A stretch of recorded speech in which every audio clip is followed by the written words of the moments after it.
यमुना जी को हम दिल्ली शहर की पहचान बनाएंगे। 8 फरवरी को जिस भागीरथ संकल्प को पीएम मोदी ने विजय संबोधन में दोहराया, महज 10 दिन के भीतर उस मिशन को साकार करने की शुरुआत हो गई।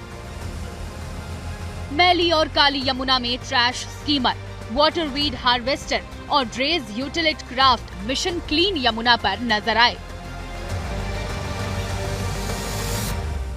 हालांकि अभी सरकार का गठन नहीं हुआ, लेकिन एलजी के द्वारा आप देख सकते हैं कि यमुना की जो सफाई है वो शुरू कर दी गई है। घाटों पर जो गंदगी है, जो कूड़ा कचरा है, उसे उठाया जा रहा है और साथ ही 7 मशीनें लगाई गई हैं यमुना में जो ठोस कचरा है उसे निकालने के लिए।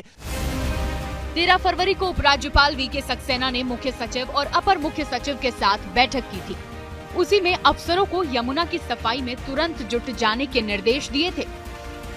शुरुआत कचरा और गाद गंदगी हटाने से हुई।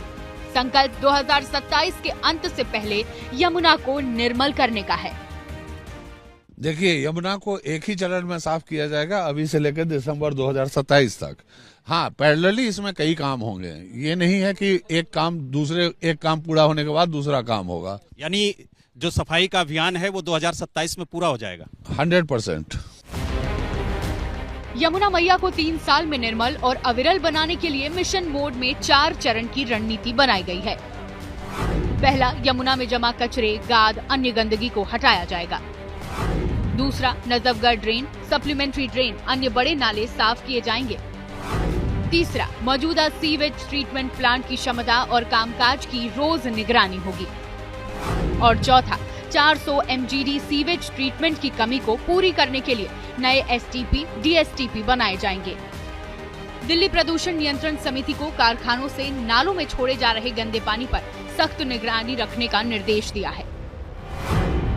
इसके अलावा दिल्ली जल बोर्ड, सिंचाई एवं बाढ़ नियंत्रण विभाग, नगर निगम, पर्यावरण विभाग, लोक निर्माण विभाग और DDA समेत तमाम एजेंसियों को तालमेल से काम करने को कहा गया है।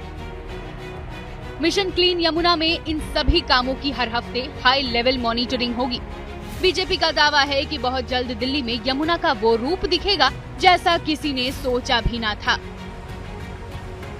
भारतीय जनता पार्टी के जहां पर भी हम लोग हैं वहां अपने काम को करके दिखाते हैं। प्रधानमंत्री जी ने जो कहा है, बहुत जल्दी यमुना साफ होती दिल्ली की जनता को नजर आएगी और जनता जनार्दन को प्रधानमंत्री जी की बात पे इसीलिए भरोसा है कि वो जो कहते हैं वो करते हैं। दिल्ली में अब डबल इंजन सरकार है। 3 पड़ोसी राज्य जहां से यमुना गुजरती है वहां भी बीजेपी की सरकारें हैं। माना जा सकता है कि यमुना पर झगड़े की गुंजाइश नहीं होगी। यमुना जी को हम दिल्ली शहर की पहचान बनाएंगे। मैं जानता हूं ये काम कठिन है, मैं ये भी जानता हूं ये काम बहुत लंबे समय का है। समय कितना ही क्यों न जाए, शक्ति कितनी ही क्यों न लगे, लेकिन अगर संकल्प मजबूत है तो यमुना जी के आशीर्वाद रहने वाले हैं।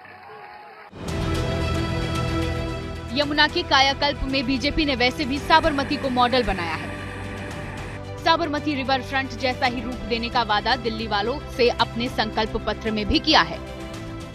दिल्ली विधानसभा चुनाव में सबसे बड़ा मुद्दा यमुना सफाई था और यही वजह है कि भारतीय जनता पार्टी ने इस मुद्दे को अपने संकल्प पत्र में भी उठाया था और दिल्ली की जनता को भरोसा दिया था कि अगर उसकी सरकार दिल्ली में बनती है तो सबसे पहले यमुना की सफाई शुरू की जाएगी। और यही वजह है कि जैसे ही दिल्ली की जनता ने भारतीय जनता पार्टी को विधानसभा चुनाव में प्रचंड बहुमत दिया, उसके बाद से ही काम शुरू हो गया है। साबरमती रिवर फ्रंट अहमदाबाद की पहचान बन चुका है। विदेशी राष्ट्राध्यक्ष भी अहमदाबाद आते हैं तो साबरमती रिवर फ्रंट जरूर पहुंचते हैं। बतौर सीएम नरेंद्र मोदी ने साबरमती का उद्धार किया, वही पीएम रहते यमुना का करना चाहते हैं। दिल्ली में मिशन क्लीन यमुना की कमान एलजी के सक्सेना को दी गई है। अब विरोधी सवाल पूछ रहे हैं कि एलजी ने यमुना पर यही फुर्ती पिछली सरकार के वक्त क्यों नहीं दिखाई।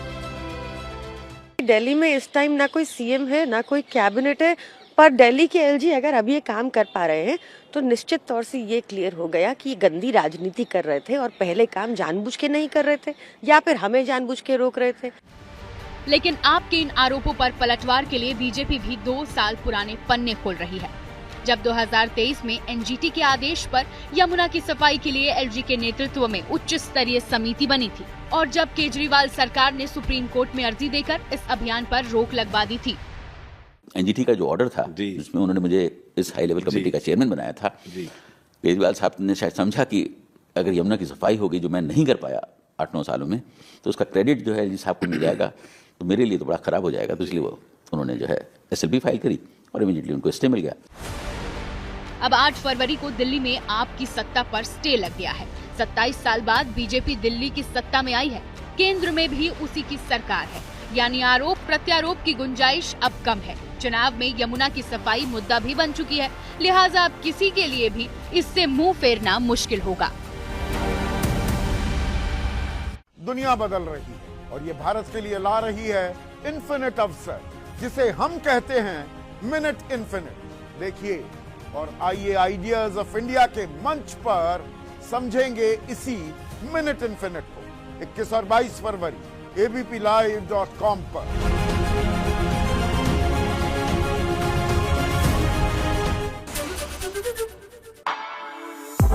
For exclusive and insightful videos, subscribe to our new channel ABP Live Premium.